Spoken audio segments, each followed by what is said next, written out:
Welcome back, everybody, to Them Dragons, though, the official Game of Thrones podcast for Grind City Geek.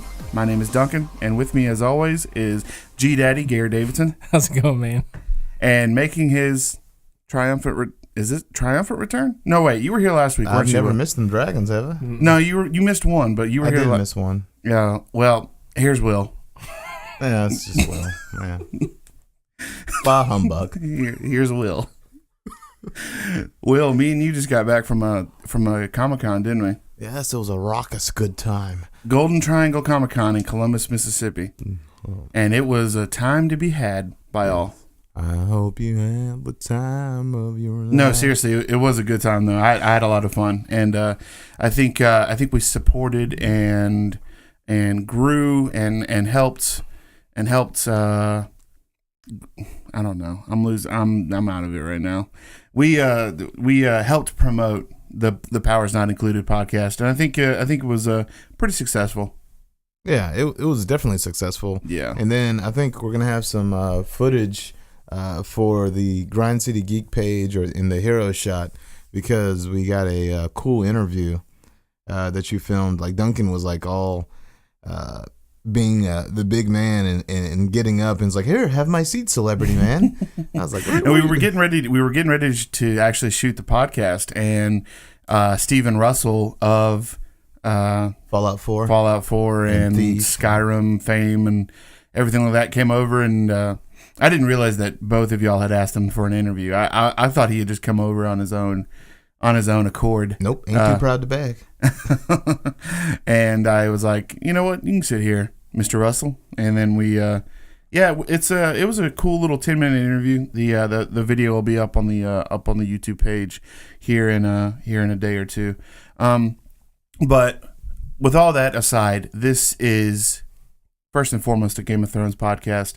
This is the weekly show where we go over and recap every new episode of season 7 of Game of Thrones, and this newest episode, Beyond the Wall, I think did not disappoint. Garrett, what did you think of this episode overall, man? Now that we just finished watching it. Well, no, before you start talking, with your little sneaky self, both of you guys actually watched this episode like a freaking week ago, didn't you? Yeah, I did. Like what, Monday morning? Yeah. No, I text Will. And I said, have you read anything on it? And he was like, no. No, I said, what are your feelings on spoilers? Yeah. And he goes, have you watched? And I was like, no, but I've read about it. And at the time, I'd only read. But then I found a link. I had to. Once I had read about it and saw how good it was. If I had thought of it, I would have watched it. You want to go ahead and preface about the show? About you not have watched the show? You always get into it. God, I always jump right in. Man, one of these days I'll remember to do that.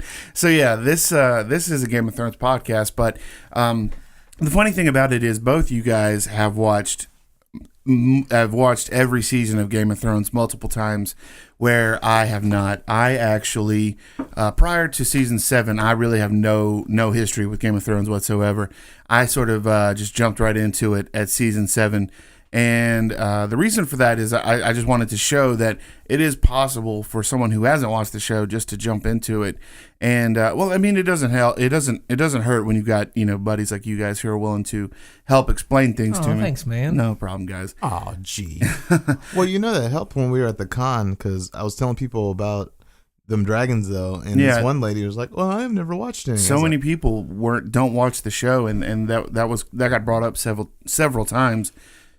Was that, like, not only do they not watch the show, but they feel like they can't really get into the show because it's already 7 seasons in at this point. And that's when I'd explain to them that that's kind of the whole point of the podcast to begin with. Dude, I think my Game of Thrones knowledge from like episode 1 of this podcast to now is like it's like night and day. It's dense. Yeah, and I mean, like, I haven't even gone back and watched the other seasons yet, which can't wait for that. Which I'll do during the off season.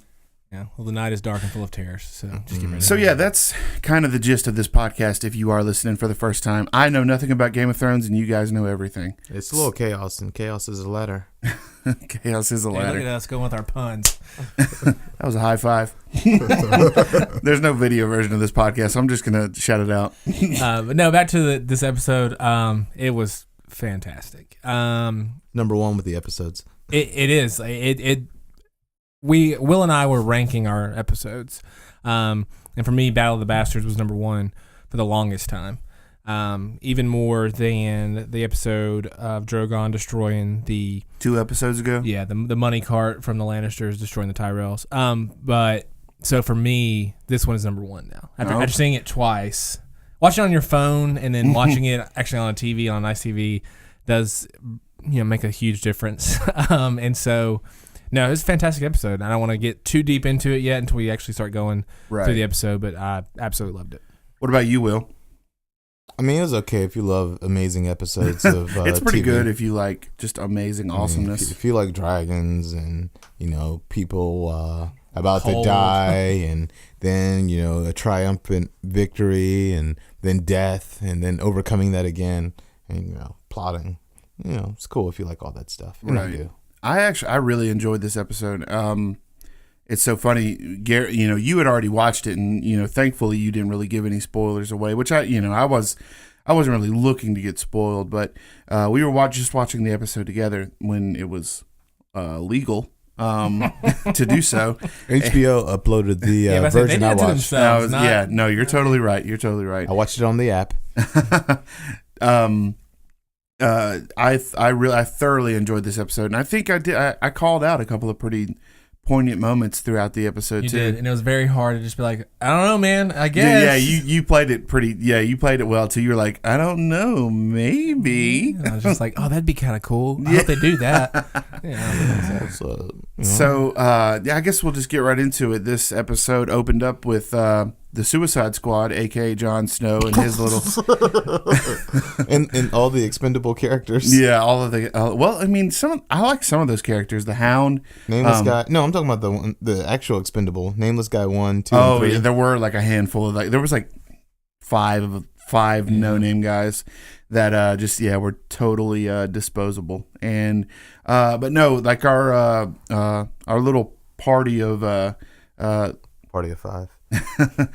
Jon Snow, the Hound, Tormund. Who else is in there? I don't know the other guys. Gendry, Beric Dondarrion, the priest, who I can never remember his name, that brings him back. Jorah. I just know him as Jorah. freaking 7 of them. flame sword guys. Yeah, the Lord of Light, the Brotherhood without banners. Yeah, those guys were pretty cool. Yeah. R.I.P. Onion Head. Who's Onion Head? The priest. Is the one with the man bun? Yeah. I just call him man bun. Yeah. No, those guys have probably at the ending of last episode, they make their way out into the unforgiving wilderness to there. I guess I didn't realize with the last episode, I didn't realize that the whole point of why they went out there in the first place was really just to get a White Walker and to take it back, just basically as proof. Right. To show that, hey, these things are freaking real. I thought that they were just pretty much going out there to hang out. Die. I thought they were just like, we're just gonna give it the best shot we can. I didn't realize that was the. Hold up. We must stop right here. You just thought that they were going out there. I didn't really understand why they were going out there. Yeah, just as like, hey, what the hey? Let's just go out here, throw caution to the wind. We got some dragon glass. Let's do this. I got to be honest. I was like, no armies, nothing. I know this is gonna seem like kind of a buzzkill, but I was like, okay, no matter what happens, there's probably gonna be a dragon that shows up at some point, and it's just gonna fix everything. The dragons have basically become the giant eagles of Lord of the Rings. I got to say. They just come in and fix everything. Well, I guess they tried to this episode. Oh yeah, that's true. Our little cast of characters, our little group of merry men, they they finally come across men in tights. They come across a giant Walking Dead polar bear. Yeah, that was actually awesome. I didn't realize. I thought it was a wolf at first, but no, that was a what would you call that thing? An undead polar bear? Oh, just a white bear. WIGHT, no H. Ooh, good call. Or the H's before, whatever. And the bear takes out a couple of the no-name guys. Nameless Guy 1 and 2. Yeah, exactly.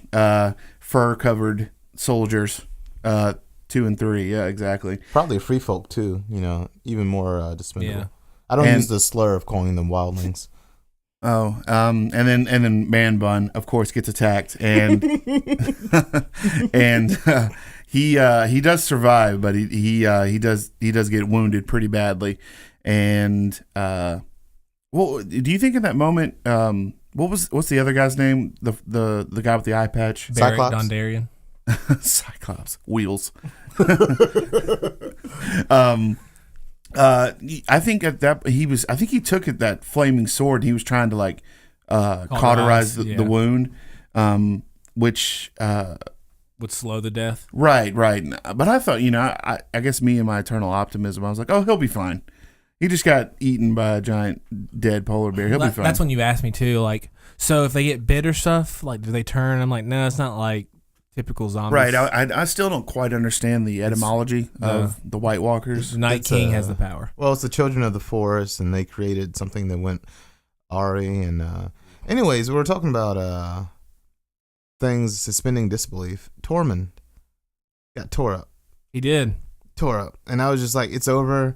And they hinted, someone who saw the episode hinted that, your favorite character might die in this episode. And they were like, it could be a redhead. And then the knife scene later and the creepy talk to sibling. But I was for sure he was gone. And then when they pulled him back and then some other stuff, I was like, man, y'all are getting to the point where you just don't want people to die. Y'all just kill people on the regular. Yeah, they did. Like, oh, you like that person? I will say at the beginning seasons, they were more like, if you like somebody, like, don't get too attached because they were going to die. Whereas now they've developed storylines a little deeper and the character arcs are going a little bit further where, you can actually start liking people. But at the end of the day, like, I'm not expecting everyone to survive. It was you before the episode started. You were like, "You want me to tell you who dies?" Yeah, I did. I was gonna. Do you want me to tell you how many people I was died? like, do you want me to tell you how many? And you're like, no. And I was like, do you want me to tell you who? And you're like, no, it's fine. And I was like, okay, I won't. I guess we can just skipping ahead. I mean, we don't really lose anybody too important in this episode. I mean, other than the guy that brings people back from the dead. Yeah, that sucks for Barrett more than anybody. Really, like he's brought him back 6 times. He's like, well. That's it for me. And the Hound actually said something. He goes, you might want to be a little more careful. Your priest is he's no longer with us. Yeah. He can't really bring you back anymore. So Tormund and the Hound have a pretty funny little exchange. That was like my favorite dialogue the entire episode. Was that before or after the polar bear? Do you remember? Before. Oh, okay. It was when witty banter was allowable. Yeah, dude, that was so that's like funny. Jorah and Jon were talking about Longclaw, which is Jorah's dad's old sword that he gave to Jon when after like he died, or like before he was dying, while he was dying rather, he gave him Longclaw and it had a bear on the pommel. And then, right. And that's where Jon says, you said a bear, but I changed it to a wolf. Hope that's cool. Yeah, but he said, my father gave it to you. I've lost my like Jorah's saying this to Jon, saying like, this is no longer my sword. It doesn't belong in my house. So he gives Longclaw the sword back to Jon. There was like lots of just little like, I guess some small Easter eggs like from the earlier seasons in there, but by far the best was Tormund and the Hound talking about Brienne of Tarth. That was so funny. Yeah, that was amazing. Tormund confessing his love for Brienne. Because you had seen you see like the way there was a creeps on her. It was a small Instagram video when they first met, and somebody dubbed over it and was playing Hungry Eyes, and it's just the way that Tormund kept looking at her, like raising his eyebrows. He was like, "Hey, mama," and she's like kind of repulsed by him. And so, but now he's like, the best was when he's asking if the Hound knows Brienne, and he's like, the way she looks at me, and the Hound's like, that she wants to cut you open and eat your liver, and he goes, "You do know her." Like by far the best. Like I was like, oh my gosh, this is fantastic. Dude, he's like, I want to have babies with her. Those monsters. Those would be monstrous. And do you think it's Jon Snow? Like the Hound confesses that he doesn't like gingers either. Yeah. Kissed by fire. He'd been kissed like by your fire. face. He goes, "Get your effing finger out of my face." Which is like, he has no chill. Like, who says that? Like, obviously his face is like, it's not a nice story behind it, which is kind of a setup for the next episode. But Jon Snow offering Longclaw to Jorah is like, it's so funny because he's still being so noble. He's the Jon Snow that everyone, he's such a great guy. He's, but, Ned Stark's son in air quotes. Yeah. It's noble. Right, but they still got that like Tommy Noble. Unspoken battle for Khaleesi.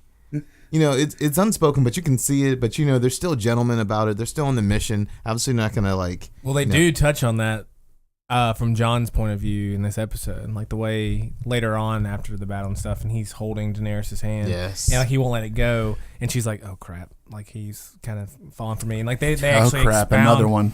They expound on both of like their feelings. Like you can see like they actually do both have feelings for each other. She does, and you never really see her at a weak point in the entire series. I don't. Well, he's got his chest out and his hair down. Oh, that sweet scar, like it's still like actually open. Oh, several. Like. You can see the stab wounds, and she was like, "This guy definitely died."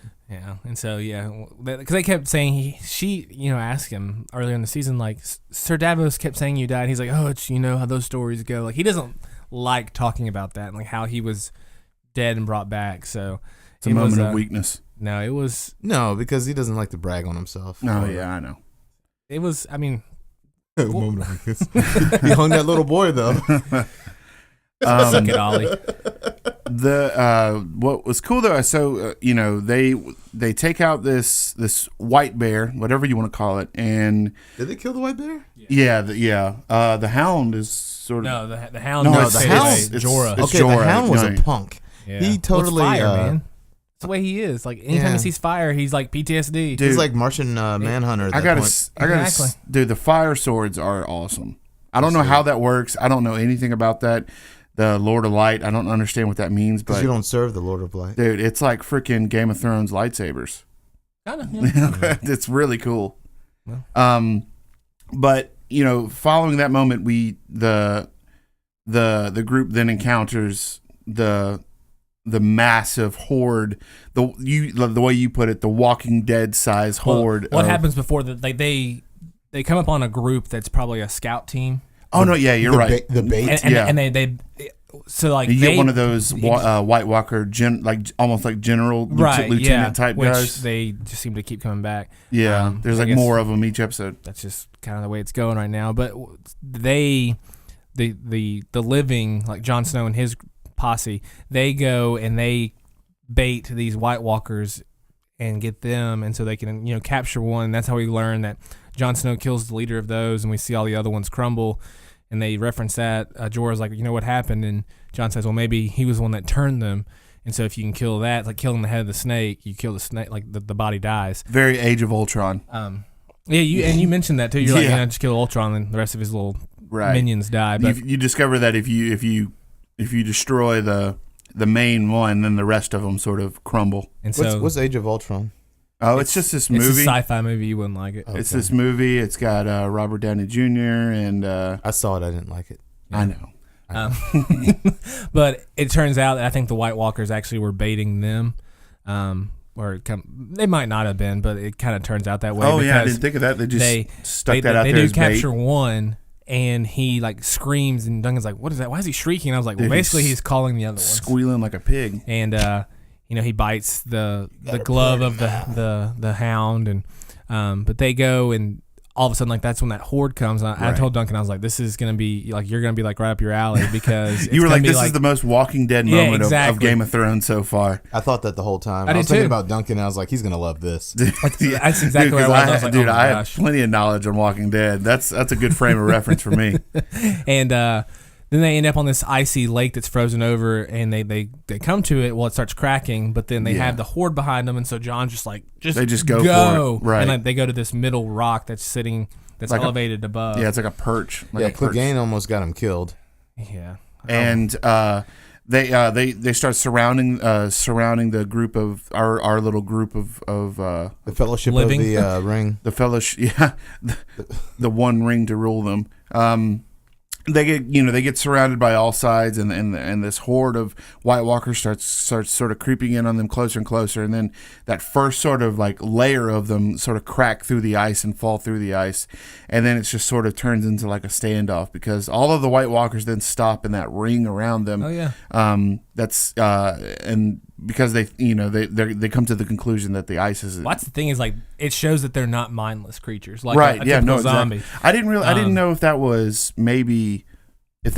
well, no, I guess later on in the episode you figure out that they actually do have sort of a mind for themselves. Exactly. I thought that maybe that was like sort of like the Night King was like maybe he like controls all of them all. I think he does have in a way, say-so. like Yeah. like almost like a hive mind kind of thing, like ants or something. I do think he can control them, but I think he also, we don't really know. Like I don't think they're gonna delve into that too much. Well, they don't drink, sleep, or go to brothels. So Well, that's the thing too. Is like they're just waiting them out. They're like, well, we're dead. You guys are living. You're gonna freeze before we are. Like, Right, And no. so then that's when they're sitting on that perch and the hound's Bun. over here and getting Well, that's when Man Bun dies. Yeah. And they burn his body because John said we need to burn his body, and so Barrett burns his best friend's body basically. And so we're sitting. And then the hound's growing impatient, like he is. Like you can tell, and he throws a rock, and he busts the jaw of one of the White Walkers. Dude, that walker, he's been a walker for a long time, man. Because he was basically just a skeleton. Yeah, he's an OG walker. Yeah. And then he picks up a larger rock, and he can't throw it as far, and it skids on the ice that was broken before. Well, now it's cold Solid enough where again. it's solid. Yeah. And then they're just like... He sort of figured that walker sort of figures it out, and he's like, okay, it's strong enough for me to walk out here now. So then that's why they start coming and stuff. And I guess we should preface too, though, once they meet up with that scout team of walkers and they kill them, John sends Gendry I was going to mention that, yeah. back to Eastwatch to send a raven to Daenerys because he kind of sees what's coming. And he knew he was going to need some help. And so that raven. They could have really done that fast. before, but, who thinks ahead in this show? You're faster without the hammer. Yeah, I don't know how I felt about that. I didn't like it. I bet he hate giving up the hammer. Oh, he did. Well, it's kind of like if anything went down, he was SOL. Right, exactly. They make him run. Like John says, like, you're the fastest of us all, so you have to run back to Eastwatch. And I'd be like, no. Screw that, man. Like, give me something. He barely makes it, too. And they get that light speed raven to go to Dragonstone. That's what I would say, dude. Ravens are basically email in The Westeros. predator drone raven. Dude, because that freaking raven gets there quick, man. Because next thing you know, Daenerys well, Tyrion the whole time is like saying like, do not go, like you need to stay here. And she basically says, last time I listened to you and did nothing, look at what happened. And she lost a lot. And so, All her allies got him. And so she does go. So fast forward to where the walkers are headed towards that perch, and you're just like, you can see like they're going to be overwhelmed. Like there's no way. It was like Battle of the Bastards mixed with The Walking Dead. It really was. It was so Walking Dead. It was hopeless. It was hopeless. It was like The Walking Dead in that canyon thing. And this episode, actually, all three dragons come with Daenerys. It's not just Right. Drogon, which I was like so pumped for. We get to see Rhaegal and Viserion. Dragons get me pumped up, man. They get me pumped up. I like it a lot. But no, it was fantastic. And so Daenerys comes riding Drogon, and Rhaegal and Viserion are with her, and they just tear. They up. lay waste to these freaking zombies. And so you're like, yeah, the good guys are gonna win. No one knows what a zombie is in this show. We pan over to the Night King, and one of his generals pulls out an ice spear. So smooth too. Like He does. He hopped off. It's like they knew what they were doing. He grabbed the ice sphere, and it was just effortless. He just sat there, no rush. All his infantry is just being ate up by this fire. And he just looks at it. He times it perfectly. Yeah. It wasn't like when the Scorpion was being used by Bronn. He was like, all right, I got this. She's not paying attention. And it was just a nasty death. It was. I felt like when I first saw it, obviously, like I said, I had read it beforehand, so I knew kind of what was happening in the episode, and they never actually say which dragon it was, but Night King throws the ice spear, and I actually kind of read ahead, and they do confirm it is Viserion, but he kills him. He throws a spear, it goes through, I guess, like all the way through his shoulder, and you see like Viserion closes his eye, and he falls into the lake, and Daenerys sees this, and she like Mortified. She's distraught. It's her child, Yeah. and so I didn't think about that until her conversation afterwards. Yeah, they are like children to her. And so, but then, at this time, Drogon is loading up with all of our Suicide Squad from earlier, and I made John's walking towards the Night King.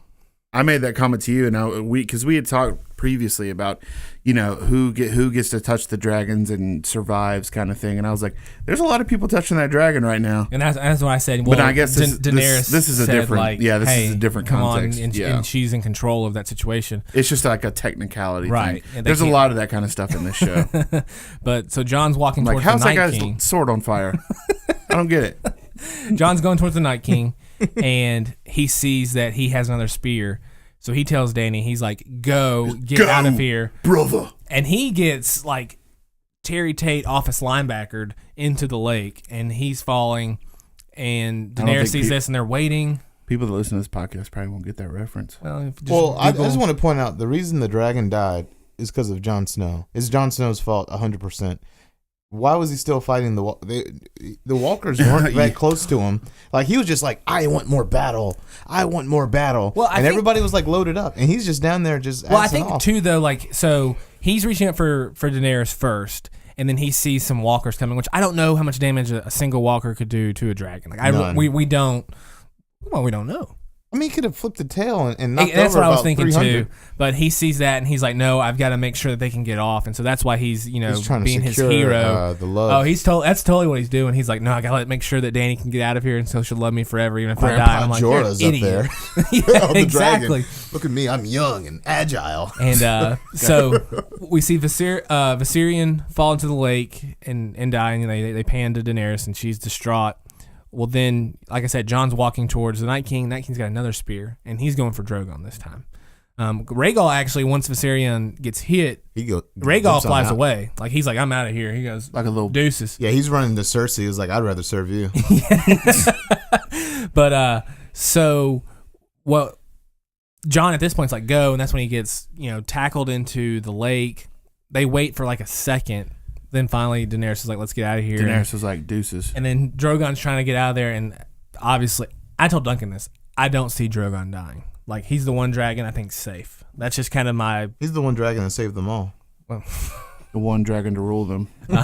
But seriously. I just...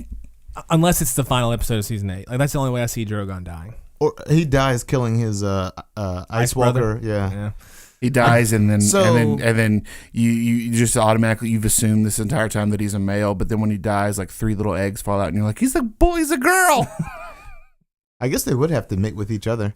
So I joked about it earlier, but since it's a White Walker dragon, a White Flyer, spoiler alert, Blue Eyes White Dragon, Blue Eyes White Dragon. Is it gonna spit ice or fire? I mean, it seems like a joke, but seriously, I mean, if you're frozen tundra, well, we're not going to see that's actually a really that dragon until season 8. Like, there's no way. Probably this next not. episode, think so? No, there's no way they're going to show him. So I did skip forward. Think of Game of Thrones, like lineage and like the history you and I have dealt with on Game of Thrones. Like, when an awesome episode happens, you don't revisit that until the next season. You're right. It'll be like episode 1. You'll just see it'll see it flap. Yeah, flap a wing. Or you'll see the Night King mount it. Yeah. And like start, because now he can get over the wall easy. Like, he ain't got to worry about it.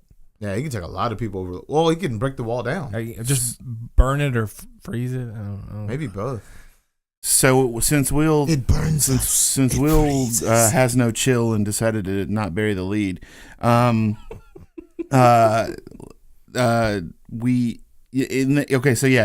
what you were saying. I'm sorry, Mickey Blue Eyes. Viserion takes one to the shoulder, whatever that area you would want to call it.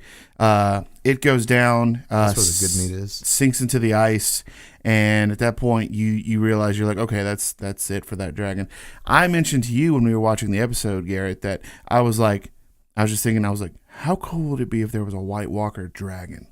Like that's the part where I was like, dude, I hadn't even thought about that. You're like, because I had mentioned that on an episode before that I had heard that the Night King's gonna have a dragon, but I'm like, how's he gonna get one? That's kind of a huge fan theory. It's been going on since like season 2. It seemed the most probable too, and it really did, because you hear Bran warging into a dragon. I was like, I don't really see that.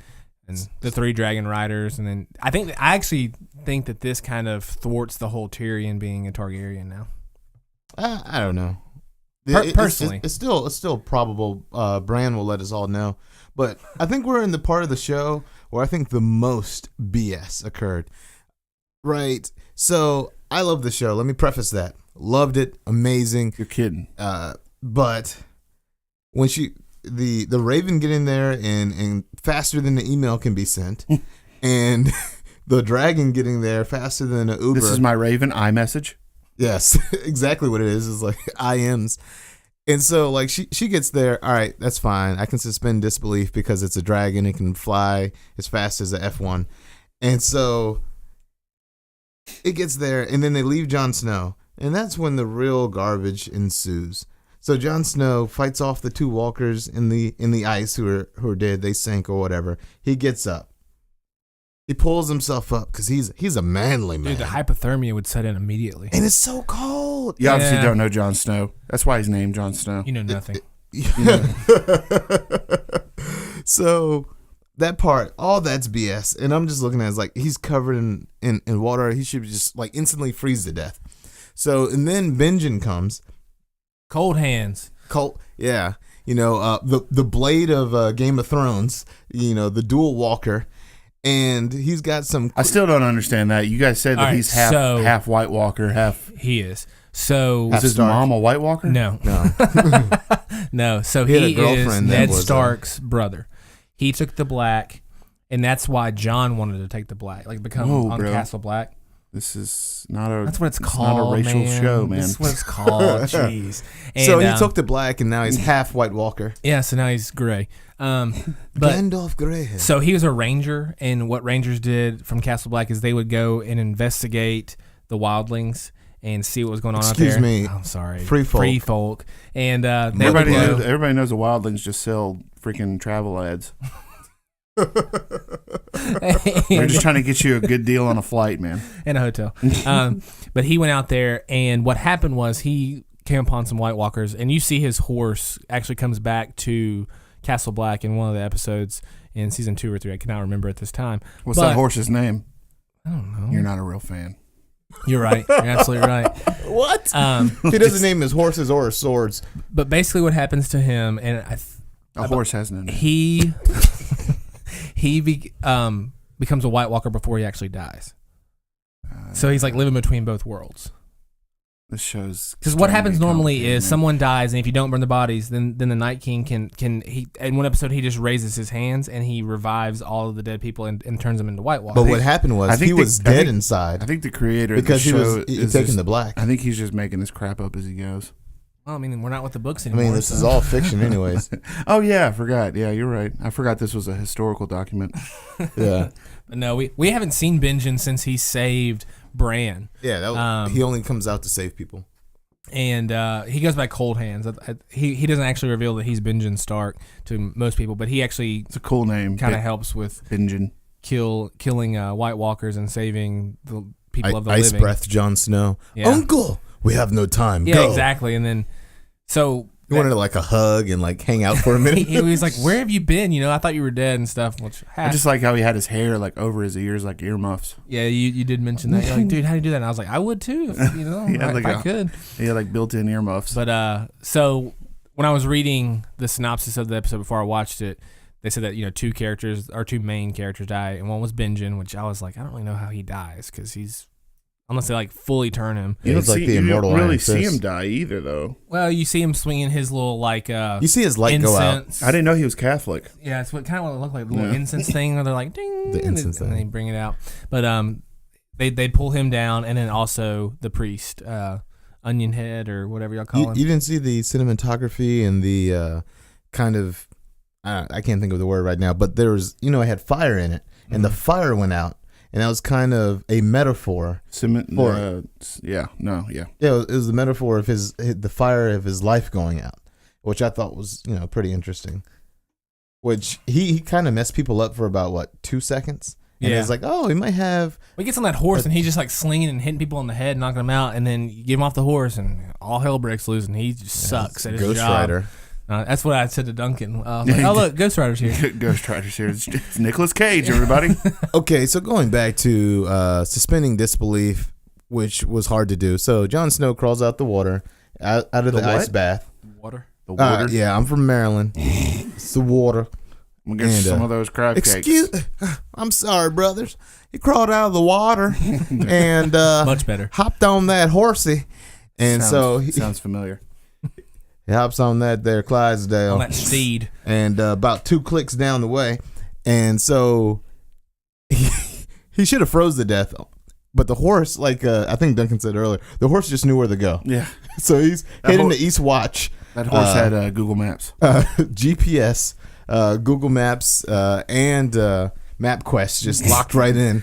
That's what that horse is called, MapQuest. That's what happened to MapQuest. It became a horse. I mean, I do see that. Like, we dissect the episode. Watching it, though, I was just like, I'm okay with all of it. But at the same time, like, I see all like that entire thing. Like, the Raven thing bothered me. Like, how that Raven get from Eastwatch to Dragonstone, her read it and be like, let's mount up. Let's change it out of my black attire and put my white stuff on just so I'm camouflaged when I go up to the north. And I was just like, well, it's chilly up there. But, no. Then how she's like, she's peering over like she's Saruman. That's what it kind of looked like. And she was like, all right, let's go. No, just a minute more. And the dragon's like flying over, and then just to keep it magical, a horse comes up with the slumped over man, and we'd already seen what's his name, Genjin or whatever. Benjin. Benjin. Not Benjin. The kid. Gendry. Phalanges. Phalanges. We see him fall down right in front of the door. Everyone almost makes it to the gate. Oh yeah, nobody actually gets in. Yeah. Like, yeah, no. It's like, there's not a doorbell either, so hopefully people are like looking for that because they have a huge, drawbridge basically that they have to raise or whatever. Or quickly raised too. Like it is. But no, the moment that we were talking about earlier is how cool it would be if the White or the Night King got a dragon, and then of course by the end of the episode we see that moment with the where he sort of. This is a moment that made me think that maybe he does have some command over the White Walkers, is because they're just all sort of doing his bidding, like what he wants to do. He rules with an iron fist. They're pulling Viserion up out of the water, and what's about to happen, and then the camera sort of pans around, and you get a look at that one giant blue eye, and you're like, oh crap. Yeah, and that's where'd they get those big chains from, though? Yeah, you did ask that, and I don't know. Where'd those come from? Well, actually, there were some White Walkers that had a rap group, and they had some extra chains left over. Oh, they just use it. They had 4 chains instead of 2 chains. So that's the majority of this episode. There is a moment in this episode with Arya and Sansa. Yeah, we only go to Winterfell, a little bit of time in Dragonstone, and then most of the time we're north of the Wall. For me, I enjoyed the Arya and Sansa back and forth. The best part of the dialogue. Yeah, it really was. So creepy.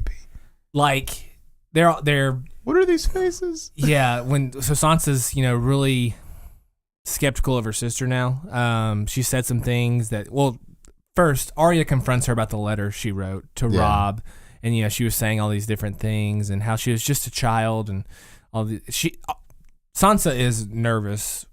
Her sister's a loose cannon. She doesn't really know how to control her, and she doesn't know what she's going to do with this letter. What's that little girl's name? Mormont. It's not Mormont, but it's something. It's a Mormont. Yeah, it's a Mormont. It's the great granddaughter of. She's just a child. Oh yeah. What would you say to her? Yeah, I was just like, oh, got her. Like that was kind of my thing. Sansa got her back though. She did, and she's like, well, where were you? When father was getting beheaded. Talking about that, and so that was in the early part of the episode. When we go back, it looks like Sansa is trying to get some dirt on Arya and trying to figure it out, and she finds the faces, like a bag of faces. One's Walter Frey's. She's like, "What's this? Very noticeable. What's this bag of faces?" And what's creepy is like Arya gets in there, not making a sound, and she goes, "Not what you're looking for." And she's like, "Why does this human skin look so much like rubber?" But no, it was like Sansa's. At this point, Sansa's scared of her sister. And she talks about the game. She's like, well, let's play a game. It's you have to tell me a lie and make me believe it's the truth. And she's like, it's the game I was really good at. And this one, she's like, they have a back and forth a little bit, but then Arya says, I wonder what it would be like to wear your face. Yeah. And wear the pretty dresses and have my hair done a certain way. And hold on.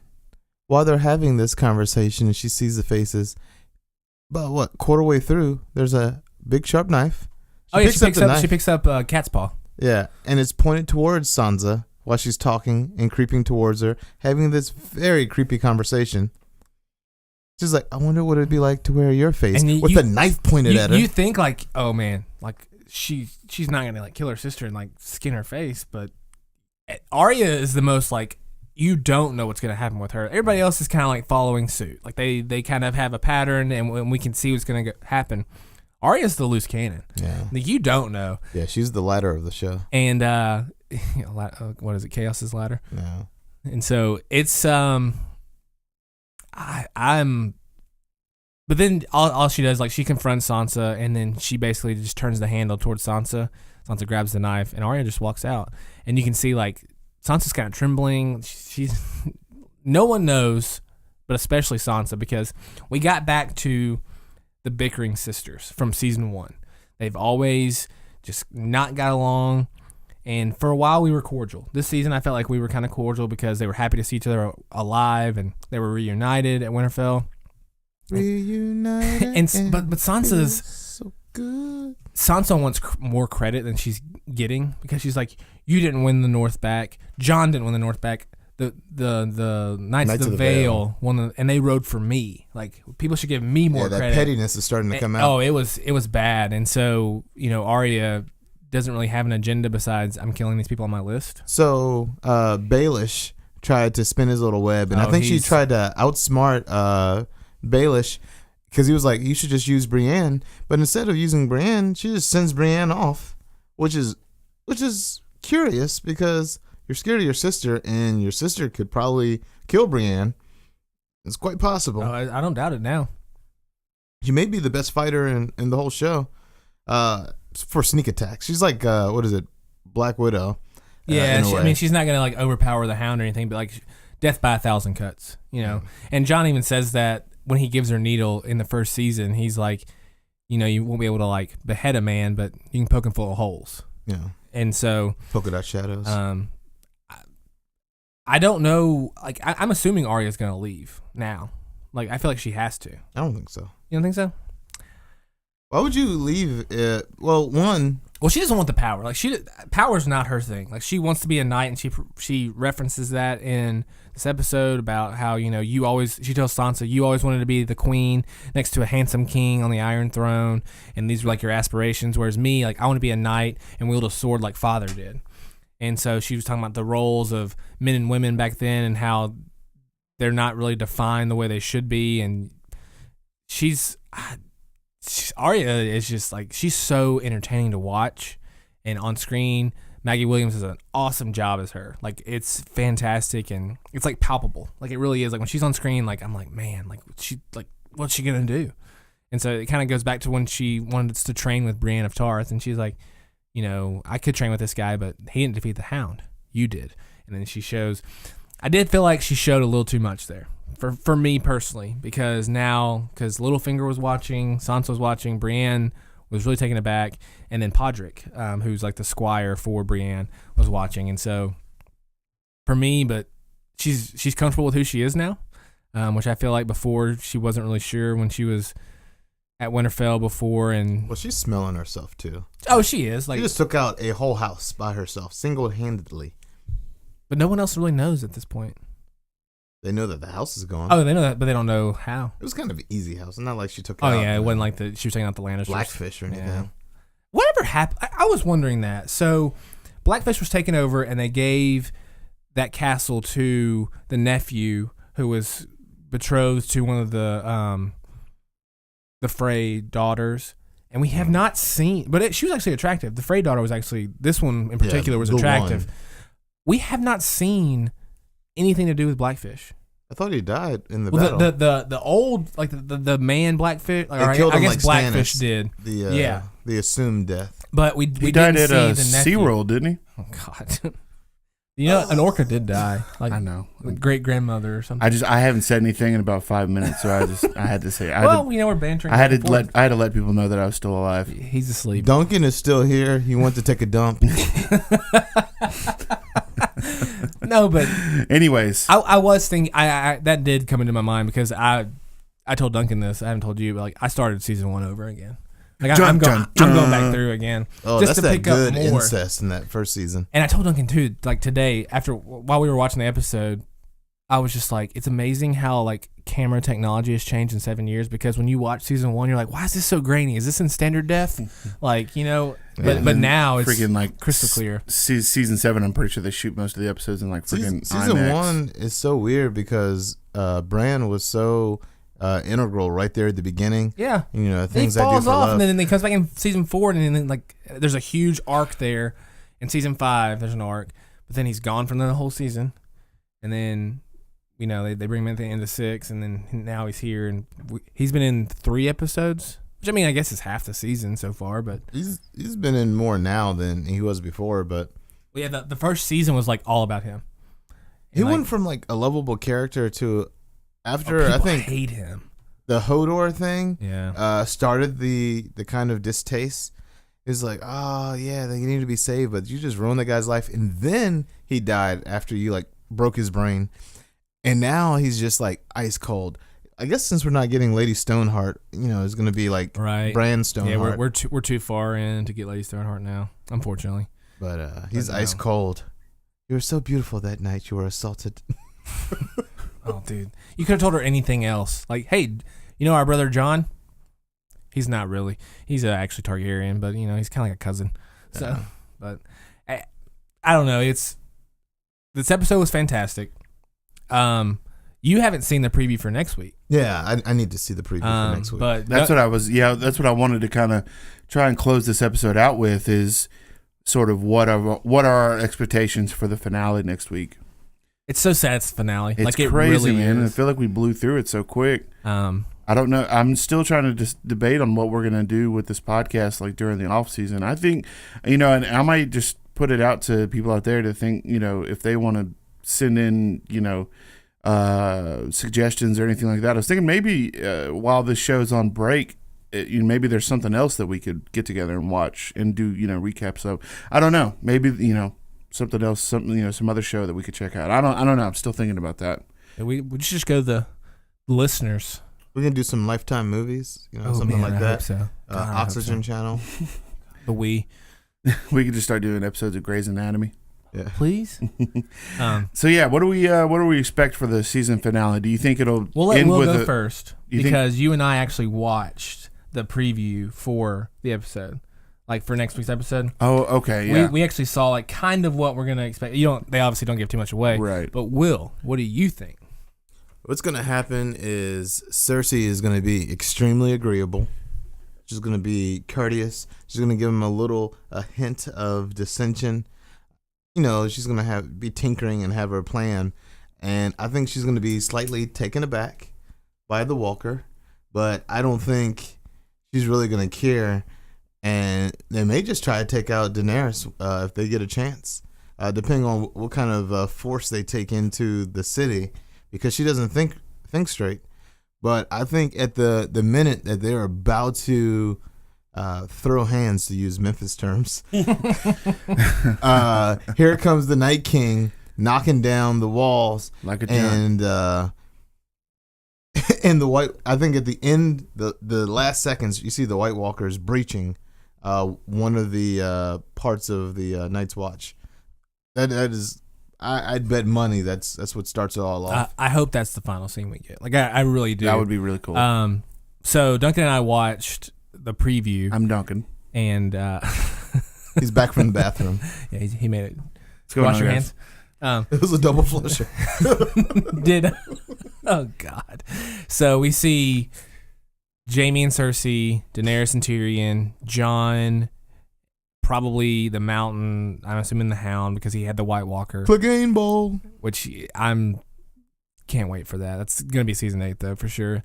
And we're at a meeting. I was not very like I will rewatch, but I'm not sure of where exactly they were. It looked south, obviously. Maybe Dorne, since no one else is there. Like that'd kind of be like a Cersei move. To your point, Will, Cersei is going to be taken aback by this White Walker, but she's not going to lead on that she is. Like she's going to be the same, and she's like, "Oh, are you all here to, swear your fealty to The same way she was about Joffrey. Yeah, exactly. And so, she's just going to, turn the other cheek on that. And John's going to say, like, the line he says is like, the war is here and we need to fight together now. Because now we've seen Daenerys has seen it. So she's, saying she's queen. She's seen the White Walkers. Jon's king of the North. He's seen the White Walkers. The Hound has. Like, almost the majority of everyone there has seen them. Tyrion hasn't. none of the Lannisters have. So Jaime, Cersei, Tyrion. You know Cersei's going to say something that's going to piss off Dany. Like, it's just the way it is. It's the way Cersei works. And Jaime is going to be the voice of reason there. That's the only way I see that. Like, that, honestly, that is the only way. So it's going to be a lot of dialogue next week because we got our action. We've got a ton of action this season. Like, more than most, I feel like. Yeah, so Varys has got to be there. And Varys and Tyrion have to be. And I think probably Davos... Davos will be there, yeah. You said John's in the scene. John's in the scene. Okay, so like the way it works is like, and this is just probably Cersei's doing. Like there'll be a seat for Cersei, Jaime. They actually show them sitting down. There'll probably be a seat for Daenerys. John's standing, so she's not even gonna like give him any time of day and say like give him actually a seat. Like he's beneath her. What would happen when they get married? Would John? Because he would be the man. Would he be king and she would still be ruler, or would he just be the first gentleman or something? If John and Dany got married, yeah, he'd be the king. She doesn't want to be called Dany. Her brother did that. Well, hey, it's a Targaryen thing, right? Her. You know, no, he would be king. I mean, you know, her brother got a golden crown as well. Yeah, crown for a king. Yeah. I sent that to Duncan. Actually, did you watch that? What's that? When Khal Drogo put all the coins and the gold stuff, and then put dumped it over. He melted it and dumped it over on Viserys Targaryen. So you need to go back. You need to learn to love Viserys and Joffrey and Ramsay Bolton. You missed out on 3 of the most cruel individuals Game of Thrones has ever seen. Yeah, all you've gotten Cersei, and that's kind of lame. Yeah, and Stannis. He's the worst. Stannis is bad. Stannis isn't as bad as like you don't see it coming, and then all of a sudden you're like, what the heck are you doing, man? Like because his was directed at his own family, so I feel like it's worse. Everybody else was kind of like protecting their own family and saving their own butts. He's like killing his brother and his daughter and with your bet. So, but no, I think that's where we're kind of going is a meeting of the minds, and Cersei's gonna try to control everything on it, and we're probably not gonna end up with a unified group like I think a lot of people were wanting, because Cersei's not gonna let that happen. But then that's when the White Walkers actually breach the wall, and I think it's gonna kind of force it, because they're moving south. They're not gonna just stop at Winterfell like, oh, this is a nice castle, let's just stay here. They're gonna actually head down south and go to King's Landing and try to take over Westeros. So anything for you, Dunk? I mean, I just at this point I still think I'm just sort of just ready to take whatever it gives me, man. Because I really, I mean, I'm not in a place where I can make any kind of, real big observation. I think what's going to happen. I'm just curious to see how, because I'm so used to, I guess, shows like Walking Dead, where usually the last episode of the season is like the big,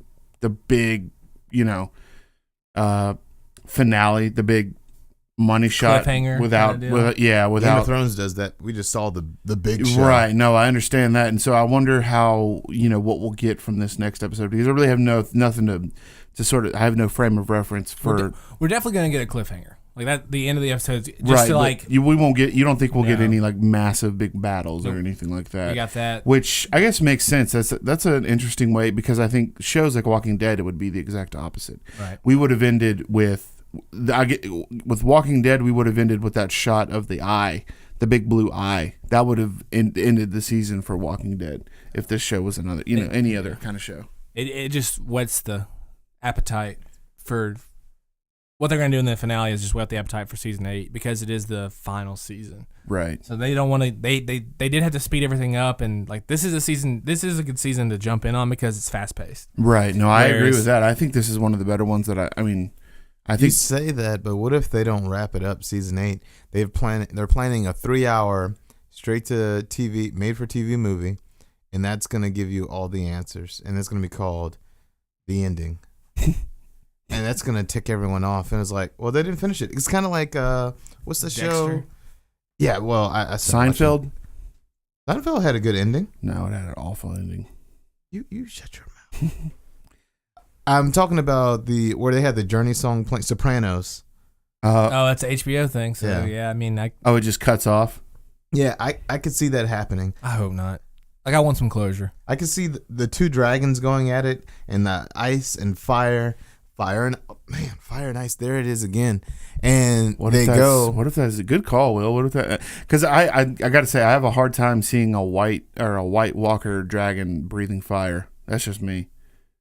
It doesn't make sense. I mean, the eyes are blue because the eyes are Right. like gold and red now, and his eyes are blue. So it just makes sense. I mean, Yeah. we're suspending disbelief anyways because there's freaking dragons spitting fire. Yeah, I know these aren't real people. They don't have day jobs. I feel like that would be a huge miss on Game of Thrones' part if they didn't give us some closure. I think that they shouldn't give closure and they should just troll everybody. And Come it on, should be George. like It's a a dream. picture of George R. R. Martin's face, and it's like, we're still waiting. The last episode, he just wakes up and he's like, start writing. Well, he wakes up and it's like the day of the wedding, and someone just dozed off, and Tyrion's still waiting on Joffrey, and that's where we leave off. Oh man, that'd be so terrible. And this has all been Stop fake. putting these ideas in my head. Seriously, like that's awful. But Well, I think that just about wraps it up for this episode, though, guys. It's crazy to think that we've only got one episode left of this season, and then just a few. There's only 8 episodes left, and right? Isn't that right? Mhm. 8 episodes of Game of Thrones. It's crazy. I got to think that something's going to happen after that. This show's too popular for them to not. They'll give some obscure character like a spinoff or something. We'll come back to like the young Ned Stark days or something like that. I'd be cool with it. We got like a snippet of it. Oh, really? Yeah. All right. So my we question found out to he's you. a liar. Yeah, he is. Sword of the morning. Yeah. So my question to you, Duncan, is: we got next week's episode, and then we have a break. Right. How far do you think you'll get season 1 through X through Game of Thrones before season 8 comes? I mean, Are you gonna try to, like, I'll power through? I'll try and get all of it, man. Okay. Because now I actually have a desire to actually want to watch it because, well, before, I didn't mention it earlier, but there was a time when I did try to watch, when I tried to start Game of Thrones, and I just lost interest. I watched the first 2 episodes of season 1, and I was like, this is awful. I don't want to watch this. And it was Blasphemy. Yeah. But now I feel totally different. Shame. I'm so invested in these characters now that I want to find out where they come from and what led them to the point to where I'm first introduced to them. Where do you come from? We could do season recaps. I think that would be. I cool. was thinking we might do that. Like once I finish like season 1, we could all get back together and talk about season 1, and we could do something like that. And then obviously once the show's on break, there'll be there'll be a trailer for episode 8 at some point, and we'll get together and talk about that and all the speculation that comes with it and everything like that. So speculation. I will say that going into season 7, they did not really give us anything. They had that statue. Do you remember this, Will? the statue of the season? dragons. Like the statue of the dragons, and like she talks about breaking the wheel and it all crumbles. That's like all we got. And so, like, I mean, it was great. Like, don't get me wrong. Like, I thought it was fantastic, but we didn't get like an actual trailer or a teaser. That was, and it was, just a black black screen. And they had a statue of like dire wolves and stags and dragons Well, and we've gotten lions. spoiled. You got to think like when the show first came out, compared to now. Like now, you have to have the next episode. Now there's trailers. There's 15 articles coming out about it. They're leaking it. It would never leak it before. No, yeah, they're. That was on purpose. leaked it HBO, we themselves. know you did that on purpose. You were scared of the hacker. It was like, oh, we'll just upload it, and then it's leaked out. I was okay with it though. To be honest, like, What if the last episode leaks? It will. Are you gonna watch it? well, yeah. It's probably out right now. Look for the next episode to come next Thursday. No, it's.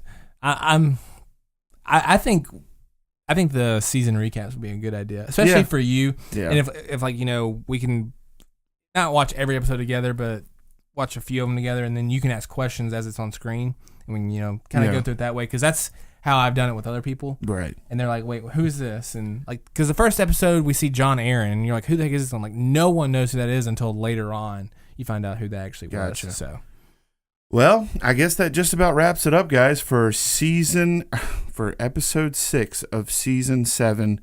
I forgot what it's called. Beyond the Wall. Beyond the Wall. before we go, did you guys have any last second thoughts before we jet out of here? I'm ready for Cersei to die. I'm ready for her to have a long time on the throne. I think she's a great ruler. I'm joking. I mean, obviously.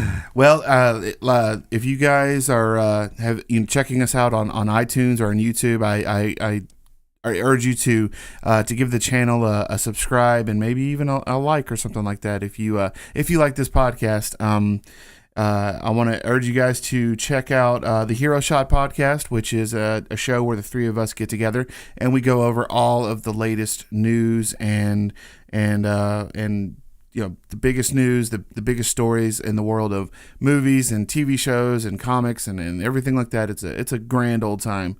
And Will, you guys over there at Powers Not Included, you guys do a pretty good job of going through in more detail the specific runs of comics between DC and Marvel and all that. And I urge, if you guys are listening to this show and are into comics, go give those guys over at Powers Not Included some love as well. Give us some love. But yeah, I guess that about does it, guys. For Garrett and for Will, I want to thank you guys for being here. No, thank you, man. Oh, Thank you guys you. are so welcome. And for me, I'm Duncan. You can find me online at Grind City Geek, and we will see you next week, guys. Last week for the last time, forever, because we're not going to live past the solar eclipse. Oh, snap. Wait, that's tomorrow? You need to watch Heroes. So, I mean, Dude, I can't wait told for my somebody powers. that. Oh, Yes. Dude, you were telling me about that. I don't know what that means. they got their powers after a solar eclipse. Yeah, like the first two seasons are really good. What if we get powers? The show is ending, but maybe not now. If I get powers, I'm going rogue. Dude, my powers aren't included. Be All right, silent. guys. All right, guys. We'll see you you next later. week. Bye, guys. Bye.